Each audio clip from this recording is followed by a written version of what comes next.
Bueno, con motivo del estreno en salas de cine de la película tailandesa Cómo hacerse millonario antes de que muera la abuela, la ópera prima del director Pat Bodhidharma, que además se ha convertido en un fenómeno viral tanto en su país como en parte del sudeste asiático y ha asomado la cabeza en el escenario internacional porque está incluida en la shortlist de las películas nominadas al mejor film internacional de los Oscars.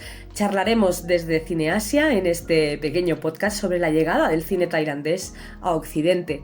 Una llegada y unos géneros que muy poco tienen que ver con la película que nos ocupa, y teniendo en cuenta además que en 1994 las producciones más taquilleras en Tailandia eran producciones de Hollywood, así que ¿cómo llegaron las películas tailandesas a hacerse un hueco en sus propias salas además de los mercados internacionales?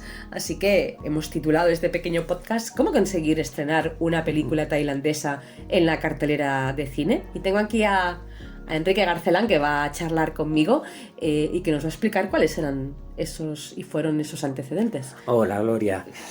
Sí, vamos, es muy importante, siempre es importante saber los antecedentes y en este caso cuáles son las cinematografías que nos han llegado antes. Si miramos hacia atrás, vemos que el cine japonés, desde los inicios, ha sido el que ha llegado a las carteleras de cine occidentales con grandes tótems como Akira Kurosawa, Yasuhiro Ozu, Godzilla. Está claro que fue el primero en llegar. Después llegaría el cine chino, sobre todo capitaneado por Zhang Yimou en la quinta generación, con esas películas tan preciosistas y esos colores tan mágicos y ese papel de la mujer.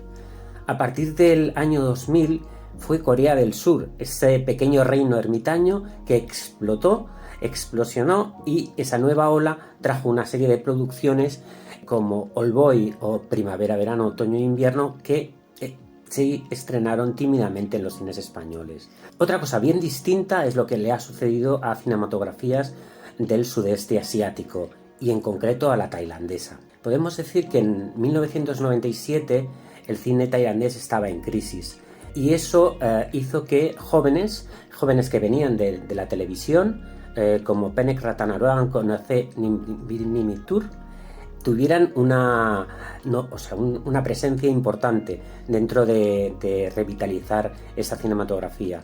El primero de ellos, Penek, nos fascinó a todos por la manera de contar el modo de vida de los jóvenes en Fan Bar Karaoke, su primera película seleccionada por el Festival de Cine de Berlín, y luego vendría 69, premio de la crítica del Festival de Cine de Hong Kong, una película que llegó a nuestra cartelera, llegó a nuestros videoclubs y que narra en clave de comedia y de thriller la azarosa vida de una joven que despiden en un momento crucial, que es cuando está la crisis económica en su máximo apogeo. Pero el 99 fue un año terrorífico por alguna otra cosa, ¿verdad? Sí, ¿también? porque otra de las cosas que nos estaban llegando a finales de los 90, principios del 2000, fue el terror. ¿Y de la mano de quién? Pues 1999, y no solo por efecto del nuevo milenio, ¿no? Ese año 2000 que amenazaba a los sistemas informáticos de todo el mundo, sino que en el 99 una película de terror japonesa iba a convertirse en una especie de icono y una referencia para los amantes del terror, y esa fue ni más ni menos que The Ring de Hideo Nakata, que se convirtió en una especie de fenómeno mundial. El terror asiático se había convertido en tendencia y los distribuidores de todo el mundo empezaron a distribuir películas, no solo una, dos, sino un interminable número de producciones que arraigarían y quedarían en el imaginario del espectador. Al G-Horror le seguiría el K-Horror, es decir, películas muy al estilo que había marcado The Ring en Corea, pero también el terror procedente de Hong Kong, que fueron los siguientes que llegaban. Pero no muy alejadas en el tiempo también llegarían una serie de películas de terror de otras cinematografías, y una de ellas fue la tailandesa. como fue el caso de la terrorífica Nak Nak, dirigida por el director que ha nombrado antes Enrique, que es Nonsi Nimibut, y además con guión de Visit Sasanatian, otro de esos directores de la nueva ola. Recordemos que también se estrenó en aquella época Las lágrimas del tigre negro. Pues bien, esta Nak Nak llegaría también al aficionado al cine y a las estanterías de los fans.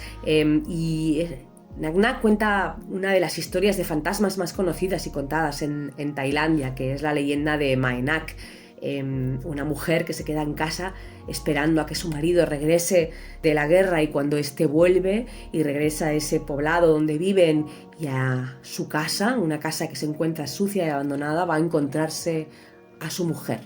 ¿Pero es su mujer o no? Y ahí lo dejo, por aquello de no hacer spoiler, por si acaso alguien no ha visto aún la película. Exacto.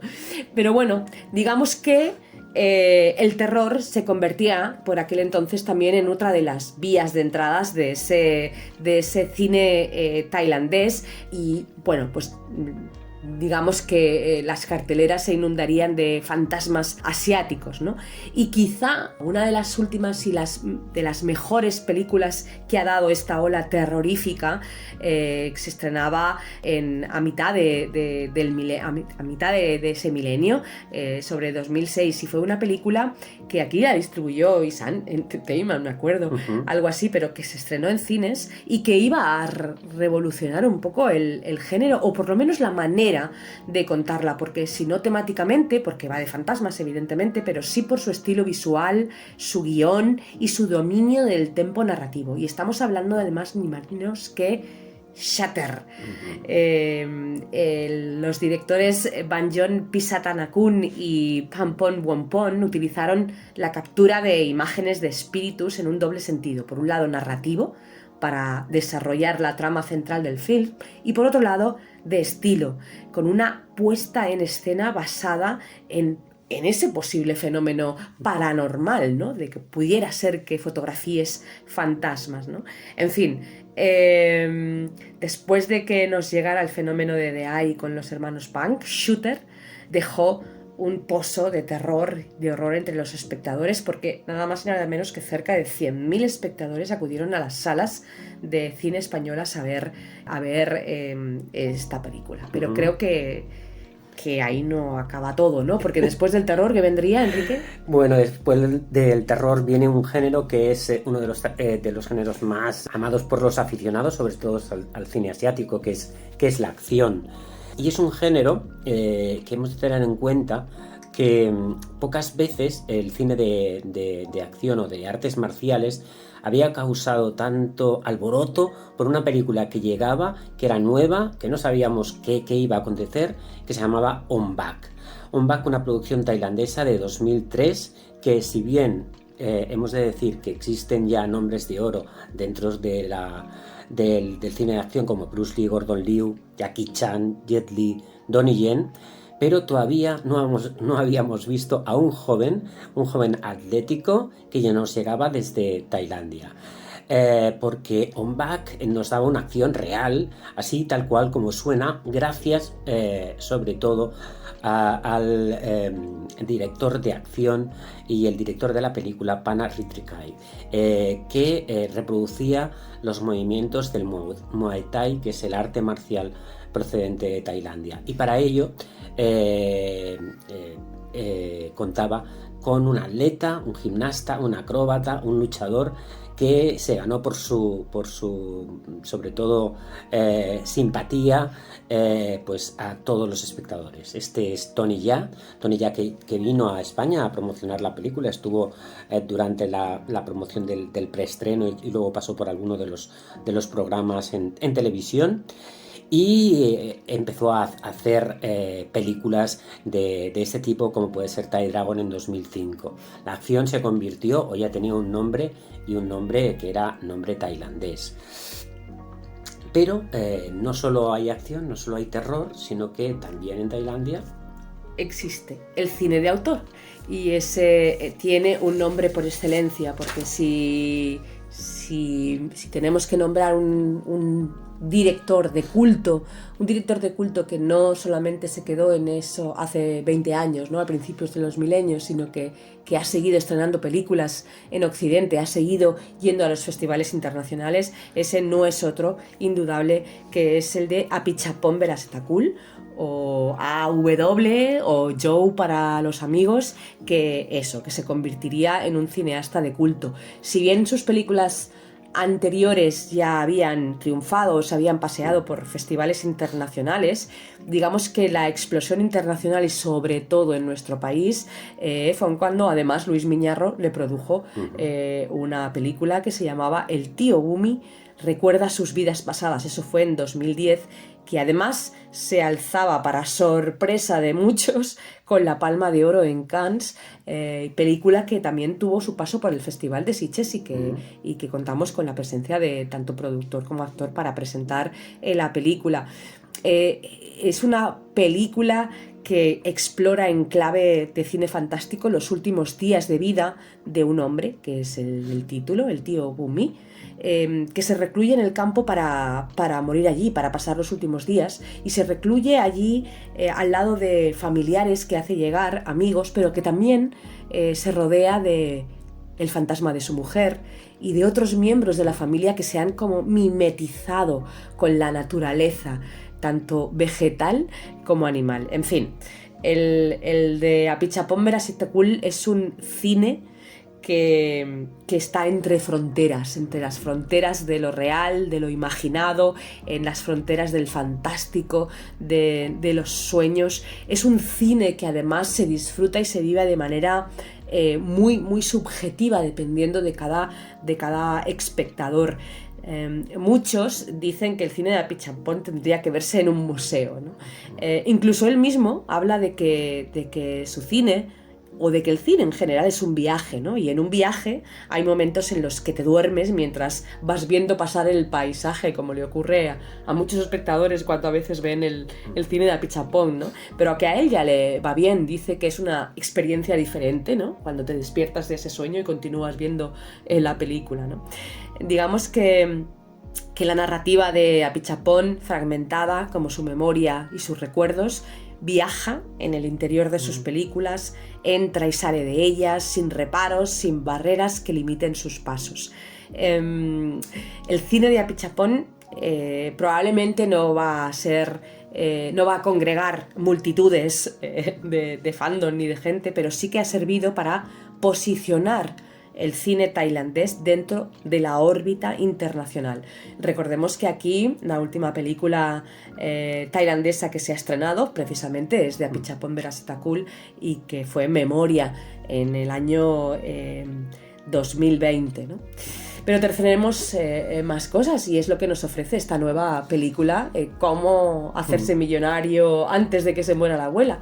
Sí, realmente queríamos repasar o hacer este repaso por el cine tailandés para ver el terror, para ver la acción, para que descubriéramos que también existe un cine de autor, pero también existe comedia y existe drama.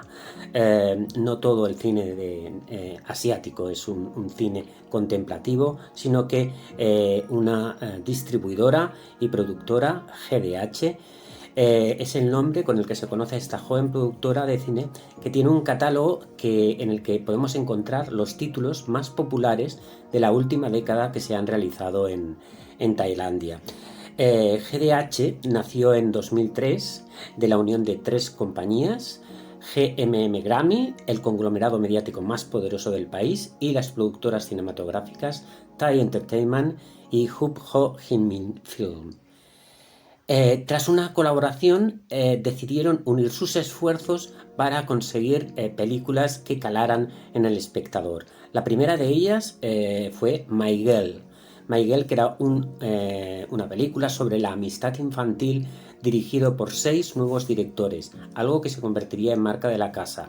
A esta distribuidora le encanta dar voz a nuevos realizadores que se encuentran en el país, ¿no? Para que puedan ir desarrollándose. Tuvo un resultado inmejorable, ya que se convirtió en la película más vista de aquel año en el país. ese cine comercial que mira completamente al público no es un cine comercial como si dijéramos que lo podemos desdeñar, sino que de alguna manera no es tan fácil hacer que el público local y en algunas ocasiones el público internacional puedan reírse o sentir terror por una película, por ejemplo, Pimac Parancon, que era una versión de ese Nac-Nac del que hablábamos antes. Era un terror, romance adolescente, en una película fresca, moderna, divertida, que pudo verse además en las pantallas de uno de los festivales españoles, en el Festival de Nitsch de Cinema Oriental. ¿Y por qué hablamos de GDH? De esta GDH son las siglas de Gross Domestic Happiness. Pues hablamos de GDH porque fuera también la productora de otro de los títulos aclamados en diferentes festivales. También creo que acudió al Festival Nitsch de Cinema Oriental de Vic y creo que además ganó un premio allí. Y es que fue la productora de Bad Genius de 2017. Un thriller la más de diferente, de fresco, de original, porque en esta película seguimos los pasos de Lynn, que es una estudiante superdotada que consigue entrar en una prestigiosa escuela tailandesa donde consigue una beca para estudiar en el extranjero. Y un día recibe una propuesta de lo más rara, que es ganar dinero si ayuda a otros alumnos a que hagan trampas en los exámenes y así que crear un sistema infalible que los ayude a aprobar. Cuando Lynn, que es muy lista, ve el poder que tiene en sus manos al conseguir sacar rentabilidad de sus dotes, pues trazará un plan mucho más ambicioso. Así que lo que se convertía en una especie de comedieta adolescente de unos chavales haciendo trampas para hacer los exámenes, la verdad es que el tempo narrativo era de un thriller con cara y ojos muy contundente. ¿Y por qué hablamos precisamente de esta Bad Genius? Porque vamos así a llegar al director que nos ocupa en esta cómo hacerse millonario antes de que muera la abuela, porque resulta que Pat Boniti-Pat, el director de la peli de la que hablamos,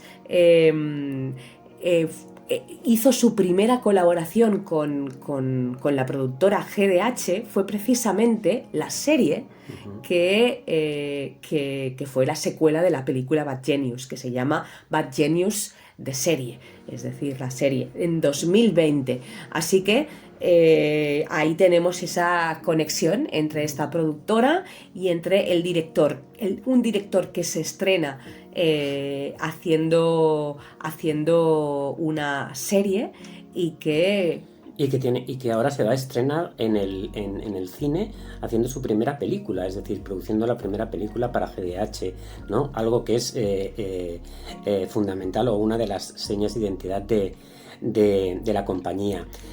Para ello también se va a escoger a un guionista, Todd Sapon, y dejad que lo pronuncie porque es un poco complicado, Thittinachor.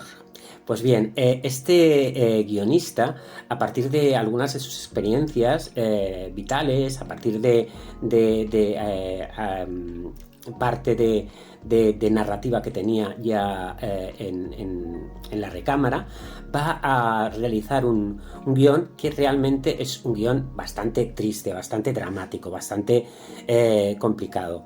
Y no va a ser hasta que se le dé luz verde a Pat Boniti-Pat, es decir, que entre en el proyecto, cuando ambos se van a poner de acuerdo para poder alternar estas dos partes. Director y guionista supieron ver el potencial de la película haciendo que la narrativa pasara del tono de comedia al drama y del drama a la comedia, sin solución de continuidad.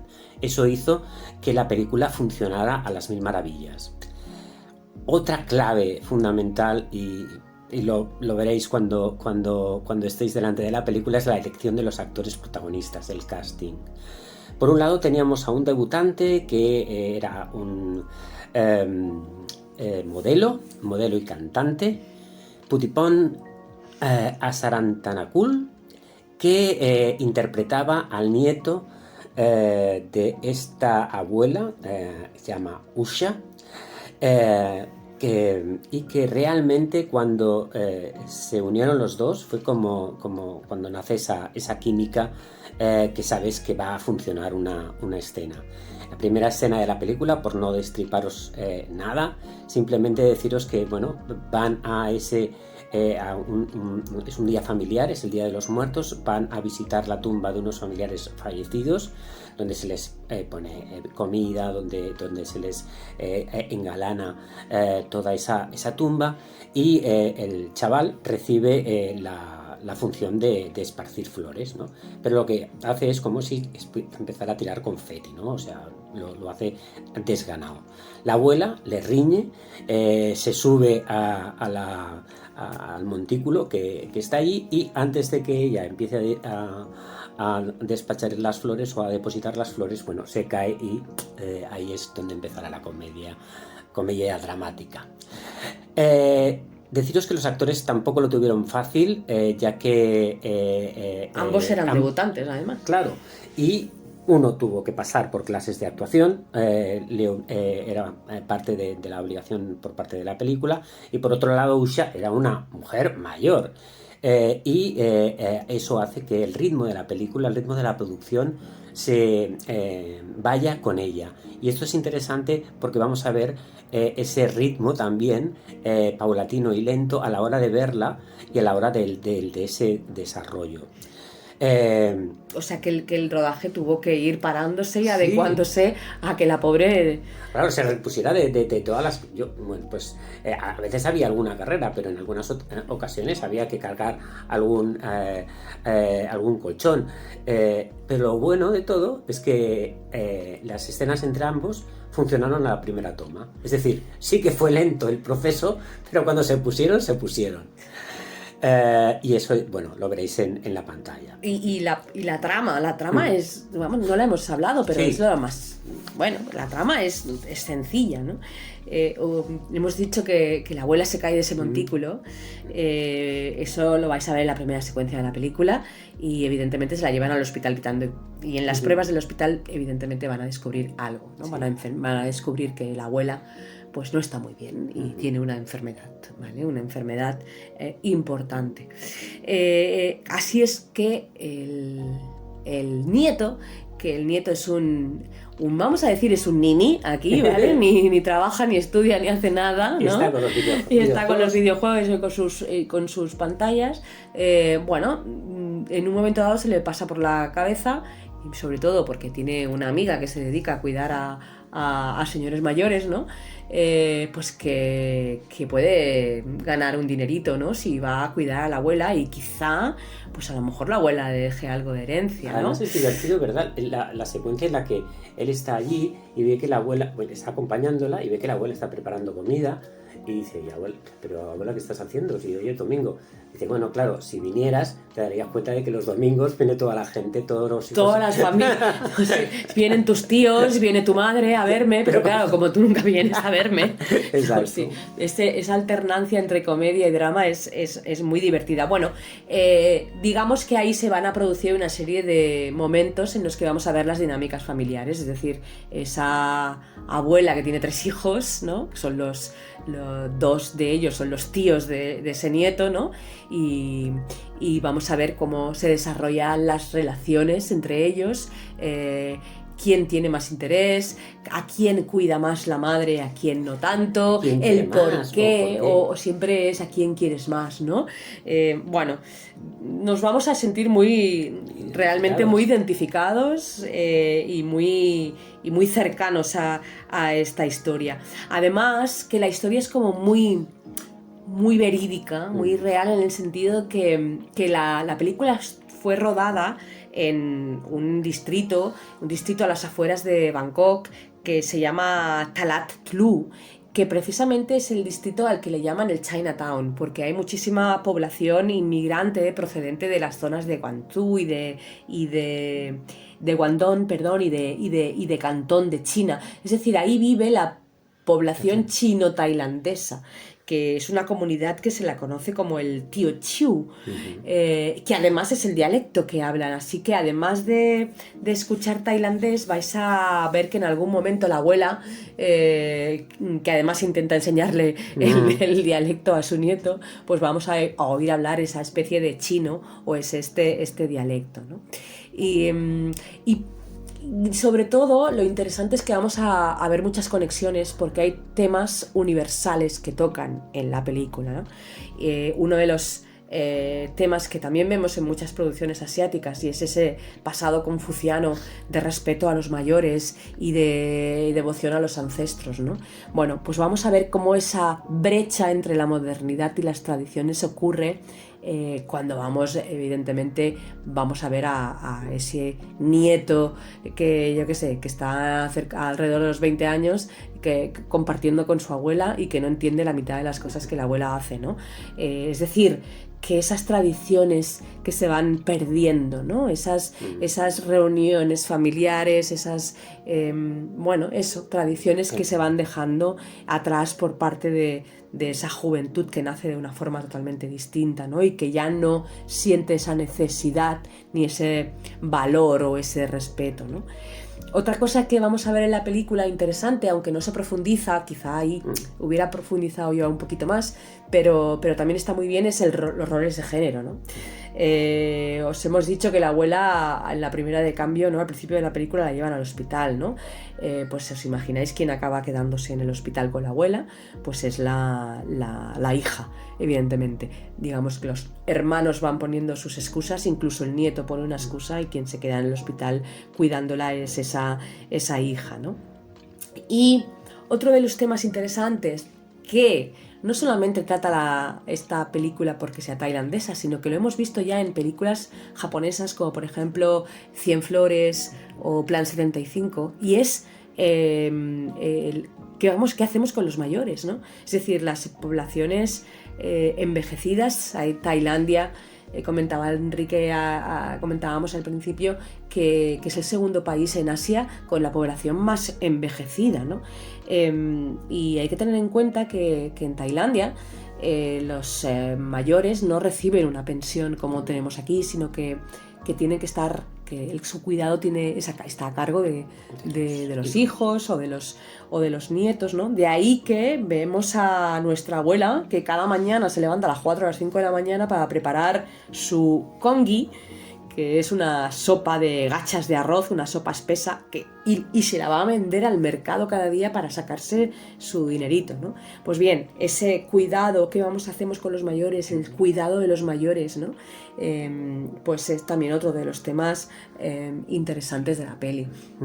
Creo que todas las cosas que has comentado está tratado con mucho mimo, está tratado con mucho cuidado, y está tratado con ese cuidado porque está reflejando de alguna manera parte de la historia o parte de las vivencias del director y del guionista. El director tenía una abuela que lo crió y que además había desarrollado un cáncer, por tanto esta historia le tocaba muy de cerca. El guionista, por otro lado, procedía de una familia que era mitad cantonesa, mitad tailandesa, con lo cual esa dualidad de nacionalidades y de culturas también lo vivió y lo expresó. Y eso hace que cuando veamos estas escenas en la película, de alguna manera cobren esa trascendencia o nos lleguen a calar hondo. Y eso es quizá uno de los resúmenes que se pueden hacer de la película. Una película que traspasa el corazón de la gente que va a verla. No es una película en la que vas a estar llorando todo el rato, sino que en algunos momentos vas a estar contento de decir, hostia, qué pillo es este, pero en otros momentos te vas a dejar pues que esa emocionar, emoción, ¿no? exacto. O sea que a pesar de que de Tailandia hemos recibido acción, hemos recibido terror, hemos recibido cine de autor con Apichapón, este año, este inicio de año, enero de 2025, vamos a empezar con un melodrama llegado de Tailandia, cómo hacerse millonario antes de que muera la abuela. Y no vais a salir defraudados, de verdad. Eso sí, llevaros unos pañuelitos, ¿vale? Por si acaso, pase lo que pase. Así que quedáis advertidos y os esperamos en los cines para verla a partir de este 24 de enero.